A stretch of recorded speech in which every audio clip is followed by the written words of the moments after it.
Kaya ayoko dumaan ng Mabuhay Lane. Kumbaga mas gusto ko pa rin sa EDSA. Ayan na, Mabuhay Lane, San Juan, Mandaluyong, Makati. So dito tayo dadaan ngayon sa Mabuhay Lane kasi medyo natagalan ako sa Commonwealth ngayon dahil sobrang traffic. Iiwasan ko yung EDSA. So ayan na, Mabuhay Lane, alternate route. Tayo papunta ng Makati. So dito ako dadaan sa alternate route, Mabuhay Lane, dito sa Tomas Morato. Alanganin na ako sa oras. So alam ko malilate na rin ako kahit dito ako dumaan sa Mabuhay Lane. Kaya dito muna ako dadaan. So minsan kasi nakaka-boring dito, tsaka nakakasar ako minsan sa mga stoplights. Sobrang dami ng stoplight, ganon. Tapos minsan din kasi sobrang nagta-traffic din dito dahil sa mga pag nasa ano ka na, yung mga residential area. So yun, katulad nito stoplight. So kung lahat ng stoplight dito sa Mabuhay Lane ay badadaanan mo lahat na tsempuan mong pula, so yun yung nakakaasar. Kaya minsan ayoko din talaga dumaan dito sa Mabuhay Lane. Kasi dahil sa dami ng stoplight, ayan, naka-red din oh. Stoplight ulit. 'Di ba? Kung sa EDSA ka dadaan, dire-diretso, 'di ba? Kahit mabagal, kahit siksikan, at least umaandar pa konti-konti, 'di ba? Hindi ka tulad dito, pahinto-hinto.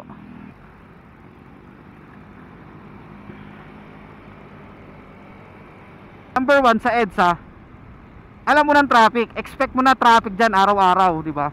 Kaya dito, kung sa Mabuhay Lane ka dadaan, dalawa ang pwede mong expect, traffic tsaka stoplight. Sa EDSA, traffic lang. No, kaya kung akong tatanungin, ayoko din talaga dumaan dito. Kasi nga, bukod sa maraming stoplight, siyempre may traffic din dito. Eh di doon ka na lang sa traffic na expected mo na, di ba? Wala pang stoplight. Hindi naman yung traffic doon humihinto ka eh. O yan, abutan ko yung pula. O di ba? Lahat yata ng traffic light abutan ko pula eh. Pangatlong traffic light na to eh. Yun ang isa sa pangit dito sa Mabuhay Lane. Dito na tayo sa Gilmore.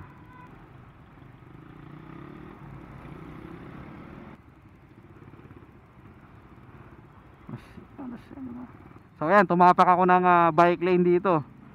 So kung ikaw ay dumadaan dito at ikaw ay nakamotor, tapos ganitong traffic situation, tapos hindi ka dadaan sa bike lane, hindi ka dumadaan kahit kailan dito sa bike lane na to, kahit kailan saludo sa'yo.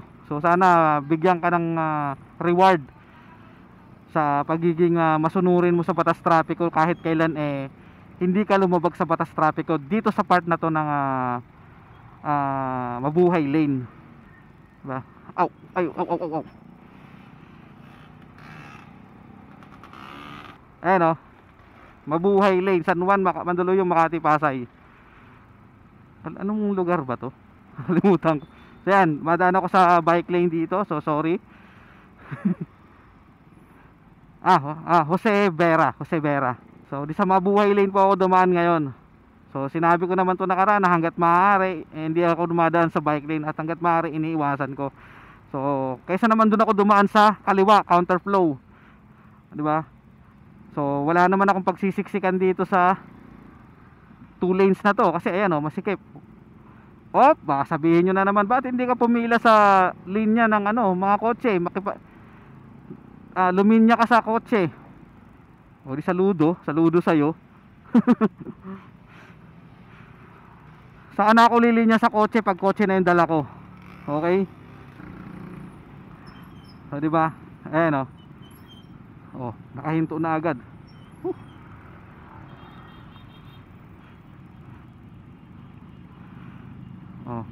Green pero nakahinto. Wala na, dilaw na. Nahabutan na naman natin yung pula. Dalawang pula naabutan natin dito sa San Juan. Santolan pala. Dilaw na agad Dilaw. Magmamabuhay lane lang ako pag medyo may dadaanan ako dito banda. Malapit lang ako dito.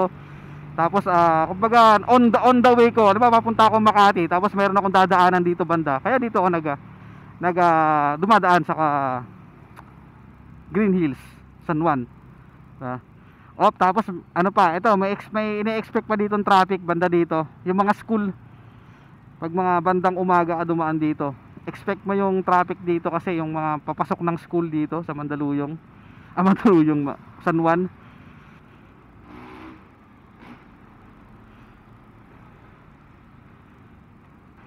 Ano na lang, ang nagpapa-traffic na lang dito yung mga stoplight.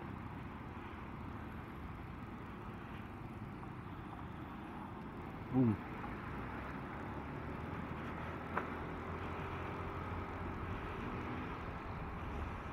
Kaya kung magmamabuhay lane kayo, halimbawa papunta kayo ng Makati, yun na, Pasay, San Juan. So, siyempre, hindi naman porket mabuhay lane walang traffic, may traffic pa rin po dito Siyempre, expect mo na yung maraming stoplight, siyempre.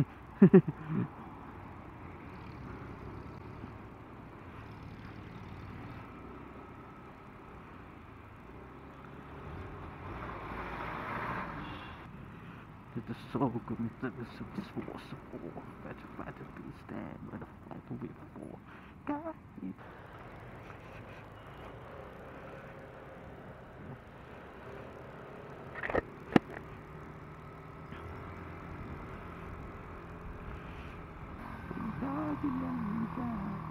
Di kita iiwan.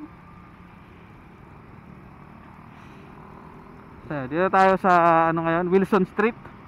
So nagta-traffic din dito kasi yun nga yung minsan dito yung mga papasok din ng school, meron din dito. So ngayon po ay ako papunta ng Makati. Ngayong araw ng December 2023. So dito po ay may mga iba pang daan, iba pang shortcut. So hindi ko lang kasi alam yun, kaya hindi ako dumadaan doon. Ito lang yung isa sa mga alam ko. Hindi ko naman madalas na matsambahan yung ganitong stop dito sa part na to. Pero ngayon natsambahan ko, at least napakita ko, 'di ba? Ng actual. 'Di ba? Ayan. Ilang minutes din 'yon, siguro mga 2 minutes din 'yon. 'Di ba? So plus may bike lane din dito. So iwasan natin, syempre, 'di ba? Naka-open yung camera ko, iwasan ko 'yan. Ganoon naman ang mindset naka-camera ka lang kaya dumadaan ka sa tamang linya pero kung wala kang camera, malamang dumadaan ka na dyan sa bike lane.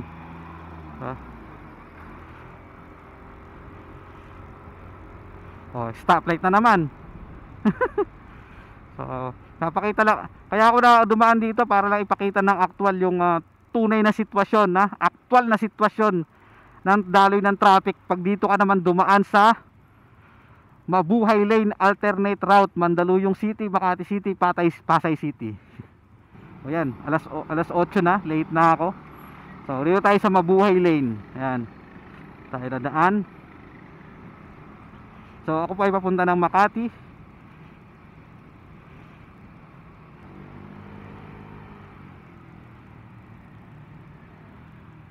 Mahaba rin yung traffic dito nakikipagsiksikan din ako dito, halos gutter din ako dumadaan dito. So tayo, kanan tayo. Yun, kalmado lang dapat. Kalmado lang. Kalmado lang. Ayun, naabutan natin. Ayun, naabutan natin kulay green. Kalmado lang.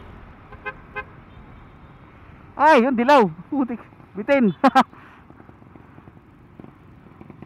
Wala, hindi ko na nakita yung green ay yung dilaw mabunti ka. Sorry, so hindi ko na nakita na magi-green na. Kaya tayo sa Manda. So ayan Mabuhay Lane, Makati City, Pasay City. So dito tayo dadaan. So dito nagta-traffic dito kasi siyempre mga papasok, mga papuntang City Hall, doon nagbabagal sa Rotonda. So tingnan natin ngayon kasi pasado alas 8 na.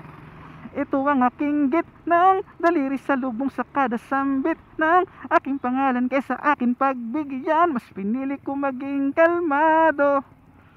Huwag nang bigyan pansin yan. Tuloy lang sa gawain, huwag magpali na lang. Sa mga tuso di ka dapat mailang. Tatagan mo lang at maging kalmado.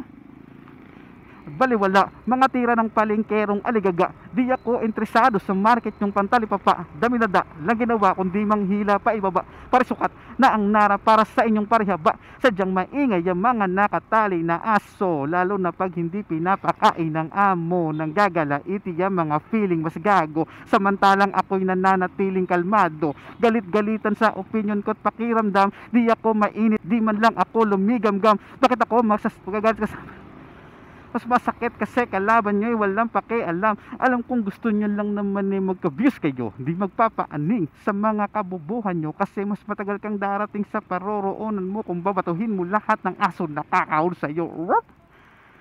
Ayan, yung tsempohan natin yung traffic ngayon dito. So ganito talaga yung kalaban mo rin dito pag sa Mabuhay Lane ka dumaan. Aking pangalan kesa akin pagbigyan, mas pinili kong maging kalmado.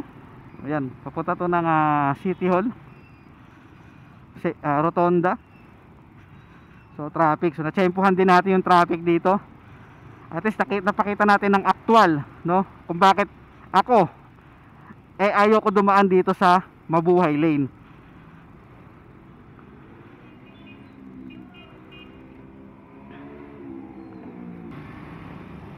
Siyempre kailangan natin mag baka mamaya bigla tayong parahin. Ano yan, DTO, disregarding traffic officer. So ayan, nakalampas na tayo doon sa traffic. So doon minsan yung madalas matraffic, tsaka dito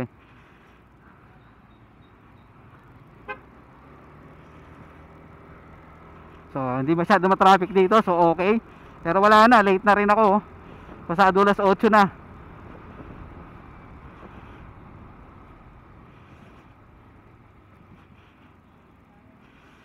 So inuulit ko, may mga ibang ruta dito, shortcut. Hindi ko lang alam yung iba, no. Ito lang yung halos alam ko. Halos ito lang yung alam kong daan.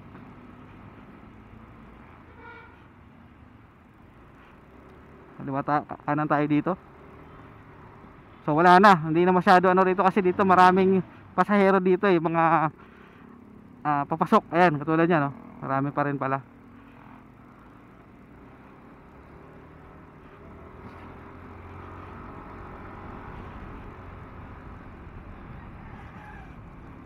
Okay. Ayan, Mabuhay Lane, Makati City, Pasay City. So nasa Mabuhay Lane tayo dumaan, alternate route.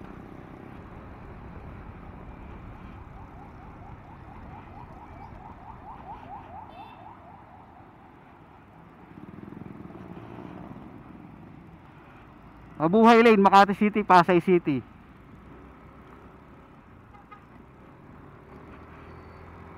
So hindi natin napakita ng actual na na medyo dito nagta-traffic din. Amoy lawa. So siguro mamaya itatry ko din dito pabalik naman, pauwi naman siguro, dito naman ako dadaan. Basta dito ako manggagaling sa Makati or Pasay.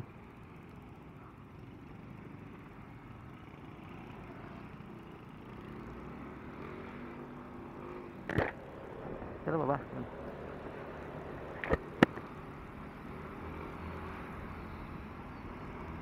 So actually hindi naman to shortcut kasi halos umiikot ka dito hindi katulad sa EDSA, dire-diretso lang diba? Hindi to shortcut. Ano lang ba? Tama naman pala na nakalagay. Ako lang ata nagsabi na shortcut to, no? Pero hindi ko sinasabi ko na hindi to shortcut, alternate route lang. Long cut, halos long cut to Kumbaga, kung gusto mo lang umiwas ng traffic ng EDSA, dito ka dadaan. So may sunod pa dito ng traffic light naman ng Makati Ave. Ay, Bendia ba? Ayan, dito. So expect mo rin, ito expected na rin yung traffic dito. Mabagal, tsaka pila.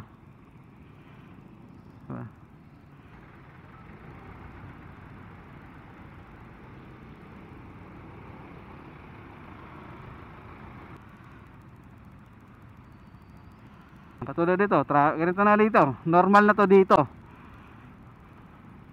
Yung pila, yung ano, kasi stoplight ulit yan.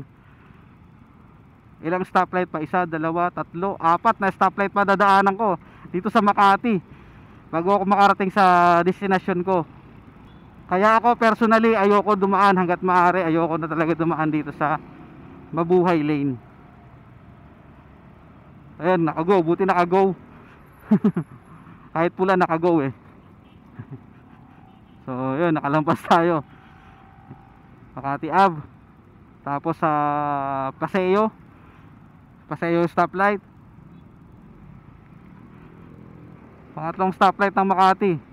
Ito, papasok dyan. Hindi ko alam kung anong street yan. Tapos ito na, Paseo. Yun, nakago.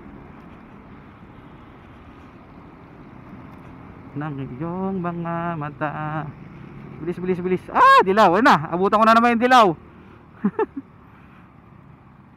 Hindi mo gusto. So ayan, Paseo, stoplight ng Paseo. Kaya ayoko dumaan sa Mabuhay Lane. Number 1 dahil sa stoplight. Kaya nagtsatsaga ako sa EDSA. Kahit siksikan, kahit mabagal, at least dire-diretso lang, diba? Pero kung tatanungin mo pa rin ako kung saan ko gusto dumaan, EDSA pa rin talaga ako. So may nabasa lang kasi ako na comment na ang dami namang way na pwedeng daanan, ba't nagsisiksikan kayo sa EDSA, no? So ito na po yun. So sinubukan ko ulit dumaan dito. So pinakita ko ng actual yung traffic situation. Pinakita ko ng literal, no? Kung ano yung meron sa Mabuhay Lane. Sunod na traffic light Ayala Avenue na. So maabutan ko pa yung pula nitong Ayala traffic light. Di ba, napakaswerte. Ayun, pula. So sana maabutan ko ng green. Pero hindi ko maabutan ng green to. Haba yung dito 2 minutes yata to Ayun, 112 pa. 109 seconds pa. So ayan, abutan ko na naman yung traffic light dito sa Ayala Avenue. So ayan, traffic light ulit. 99 seconds. Ayan, stop ulit. Kaya ayoko dumaan ng Mabuhay Lane. Kumbaga mas gusto ko pa rin sa EDSA. Kaya ayokong hindi ko na sabihin na ayoko, kasi dumadaan naman talaga ako dito. Hindi ko lang talaga na dumaan trip. Hindi ko lang talaga trip na dumaan araw-araw sa Mabuhay Lane. Kumbaga papipiliin mo ko kung saan ko gusto dumaan, EDSA pa rin ako. EDSA pa rin ako dadaan. Kahit na traffic, siksikan, mabagal, 'di ba? Mahal ang multa sa bus lane, hindi naman ako dumadaan doon. Mas gusto ko pa rin dumaan sa EDSA kaysa dito sa Mabuhay Lane, na parang parehas lang naman. So ang pagkakaiba lang kasi, sa EDSA dire-diretso ka, 'di ba? Mabagal man ang takbo, dire-diretso ka, umaandar. Hindi katulad sa Mabuhay Lane, ang kalaban mo traffic. May traffic pala, kalaban mo pa traffic light. Bukod sa traffic, ang kalaban mo bukod sa traffic light, may traffic din, di ba? So kaya yun ang ayoko diyan sa Mabuhay Lane.